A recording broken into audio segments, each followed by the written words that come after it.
think that a lot of these folks that are involved in these gangs, if they had a place to get a time to get up in the morning and go to work or whatever, and come home with some kind of pay, you think that that would decrease the number of these gang kind of relationships, this violence that's involved with these relationships? Some people. Yes, sir. Some people. Some people. Some people really do just like the fast money. And that really was draws a lot of violence and drug dealing, because people get addicted to the fast money and they think about the consequences later.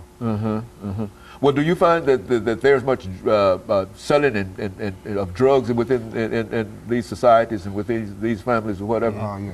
It's a lot. So that's a real problem in terms of drugs and money, and most of that is generally associated with money. Is that right? Which is to say, folks who are out there selling drugs really don't have an opportunity to make money in many other ways. But then again, that might be what all they know. They've never had an opportunity to do anything else but what they're doing, and so they've never been shown a different way. And so all three of you are essentially saying that all you need is some kind of real help. And all of you have real aspirations to be just like everybody else. You'd like to be college graduates, you'd like to be medical personnel and the whole thing, but the only thing that you believe that's holding you and your gang, quote, family back is that this stereotype in reference to you, and when you go down to try to get a job, people will look at you, and I think, as you indicated, McKissack, that not only do they look at you, but that you can see it in their eyes in terms of the kind of resentment or whatever that they hold in reference to you, and so you don't even feel like asking for a job after you see them look at you. Exactly. It's burning your confidence from here to here. When you see that, when you see and you go multiple times and you get excited, you know what I'm saying? Oh, we gonna call you back. And every time you go, they give you that story about they raise your hopes, and then you go back and you find out that your hopes have been dashed. Is that it? And so what would you like to say to the public this morning in reference to what they ought to do for people like you and the rest of us? I mean, what they need to do. You talking about the children? What they need to do. What they need to do to help you. To help me.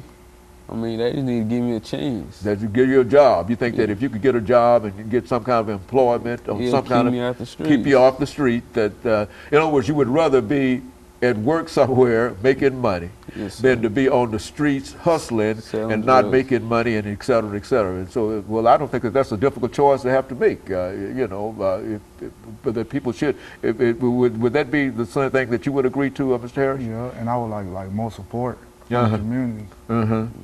To work in the community. Like lift us up instead of putting us down.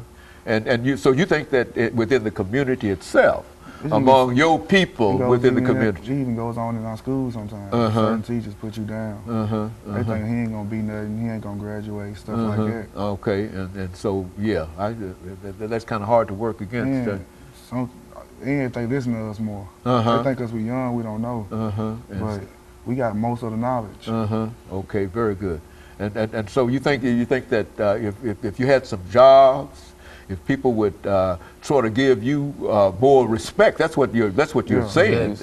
See, but the thing about respect is that you have to give respect in order to receive respect. And I think sometimes that many of us get caught up in that. We be demanding respect before you. Respect is something that, and I'm sure that you've heard this said before, something that you earn. You see, and I think that you earn it by the way that you carry yourself and et cetera.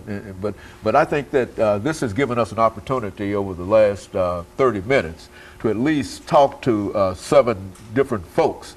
And I think that all of you have said essentially the same thing. That is that if somebody will help you, help raise you up rather than put you down, and sort of give you respect, and I think the only thing that we can say to that is that, it's a mutual kind of thing, that you respect, and I think that if you find out that if you start respecting folks, folks will start respecting you. But I certainly agree, and I'm glad that all 3 of you, as well as the others, had an opportunity to come by and at least let a society see that all of you are very, very good people who have an opportunity and could do a lot of good things. And let me encourage our audience to tune in again next week for another informative edition of Comments.